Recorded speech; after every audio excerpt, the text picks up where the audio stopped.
Researchers have been studying the factors that influence us to say yes to the requests of others for over 60 years, and there can be no doubt that there's a science to how we are persuaded, and a lot of this science is surprising. When making a decision, it would be nice to think that people consider all the available information in order to guide their thinking, but the reality is very often different. In the increasingly overloaded lives we lead, more than ever, we need shortcuts or rules of thumb to guide our decision-making. My own research has identified just 6 of these shortcuts as universals that guide human behavior. They are reciprocity, scarcity, authority, consistency, liking, and consensus. Understanding these shortcuts and employing them in an ethical manner can significantly increase the chances that someone will be persuaded by your request. Let's take a closer look at each in turn. So, the first universal principle of influence is reciprocity. Simply put, people are obliged to give back to others the form of behavior, gift, or service that they have received first. If a friend invites you to their party, there's an obligation for you to invite them to a future party you are hosting. If a colleague does you a favour, then you owe that colleague a favour. And in the context of a social obligation, people are more likely to say yes to those that they owe. One of the best demonstrations of the principle of reciprocation comes from a series of studies conducted in restaurants. So the last time you visit a restaurant, there's a good chance that the waiter or waitress will have given you a gift, probably at about the same time that they bring your bill. A liqueur perhaps, or a fortune cookie, or perhaps a simple mint. So here's the question. Does the giving of a mint have any influence over how much tip you're going to leave them? Most people will say no, but that mint can make a surprising difference. In the study, giving diners a single mint at the end of their meal typically increased tips by around 3%. Interestingly, if the gift is doubled and 2 mints are provided, tips don't double. They quadruple, a 14% increase in tips. But perhaps most interestingly of all is the fact that if the waiter provides 1 mint, starts to walk away from the table, but pauses, turns back, and says, "For you nice people, here's an extra mint," tips go through the roof. A 23% increase, influenced not by what was given, but how it was given. So the key to using the principle of reciprocation is to be the first to give and to ensure that what you give is personalized and unexpected. The second universal principle of persuasion is scarcity. Simply put, people want more of those things they can have less of. When British Airways announced in 2003 that they would no longer be operating the twice-daily London-New York Concorde flight because it had become uneconomical to run, sales the very next day took off.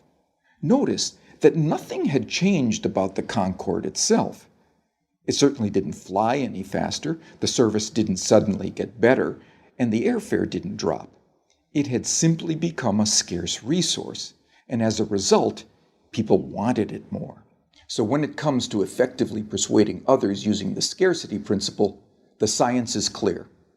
It's not enough simply to tell people about the benefits they'll gain if they choose your products and services.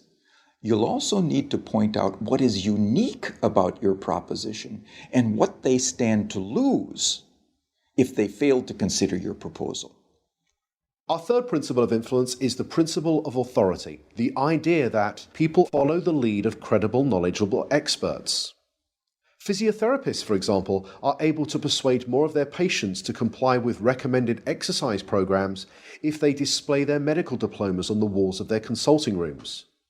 People are more likely to give change for a parking meter to a complete stranger if that requester wears a uniform rather than casual clothes.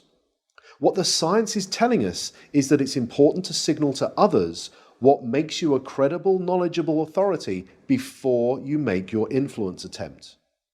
Of course, this can present problems.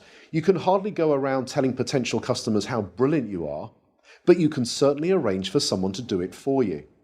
And surprisingly, the science tells us that it doesn't seem to matter if the person who introduces you is not only connected to you, but also likely to prosper from the introduction themselves. One group of real estate agents were able to increase both the number of property appraisals and the number of subsequent contracts that they wrote by arranging for reception staff who answered customer inquiries to first mention their colleagues' credentials and expertise.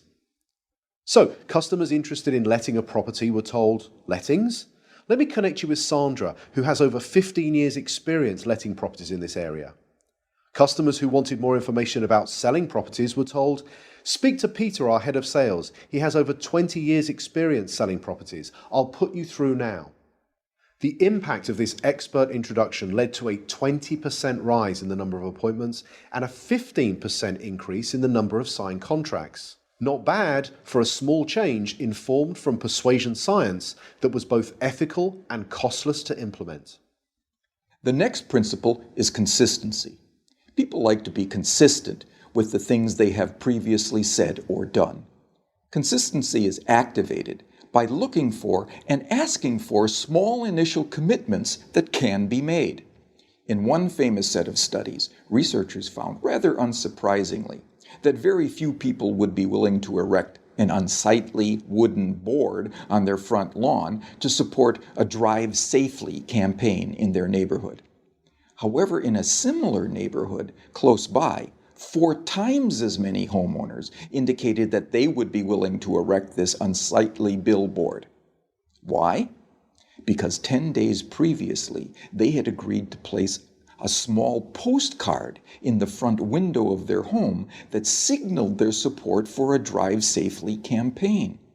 That small card was the initial commitment that led to a 400% increase in a much bigger but still consistent change.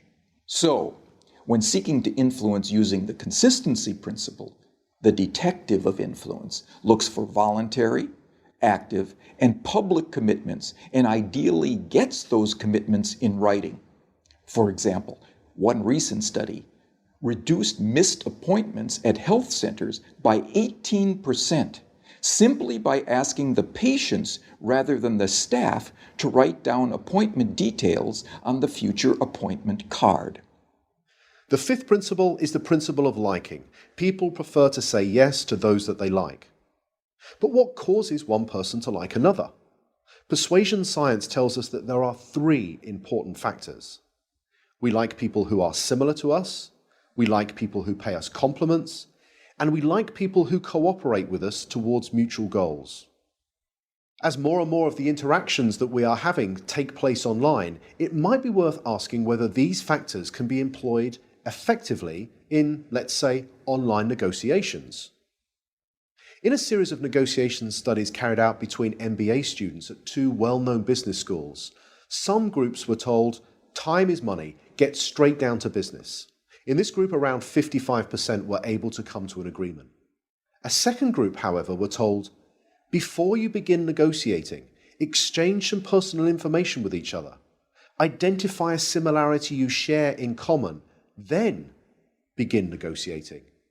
In this group, 90% of them were able to come to successful and agreeable outcomes that were typically worth 18% more to both parties. So to harness this powerful principle of liking, be sure to look for areas of similarity that you share with others and genuine compliments you could give before you get down to business. The final principle is consensus. Especially when they are uncertain, people will look to the actions and behaviors of others to determine their own. You may have noticed that hotels often place a small card in bathrooms that attempt to persuade guests to reuse their towels and linen. Most do this by drawing a guest's attention to the benefits that reuse can have on environmental protection. It turns out that this is a pretty effective strategy, leading to around 35% compliance. But could there be an even more effective way? Well, it turns out that about 75% of people who check into a hotel for 4 nights or longer will reuse their towels at some point during their stay. So what would happen if we took a lesson from the principle of consensus and simply included that information on the cards and said that 75% of our guests reuse their towels at some time during their stay, so please do so as well. It turns out that when we do this, towel reuse rises by 26%. Now imagine the next time you stay in a hotel, you saw one of these signs. You picked it up and you read the following message. 75% of people who have stayed in this room have reused their towel. What would you think? Well, here's what you might think. I hope they're not the same towels. And like most people, you'd probably think that this sign will have no influence on your behavior whatsoever. But it turns out that changing just a few words on a sign to honestly point out what comparable previous guests have done was the single most effective message, leading to a 33% increase in reuse. So, the science is telling us that rather than relying on our own ability to persuade others, we can point to what many others are already doing, especially many similar others. So there we have it, 6 scientifically validated principles of persuasion that provide for small, practical, often costless changes that can lead to big differences in your ability to influence and persuade others in an entirely ethical way. They are the secrets from the science of persuasion.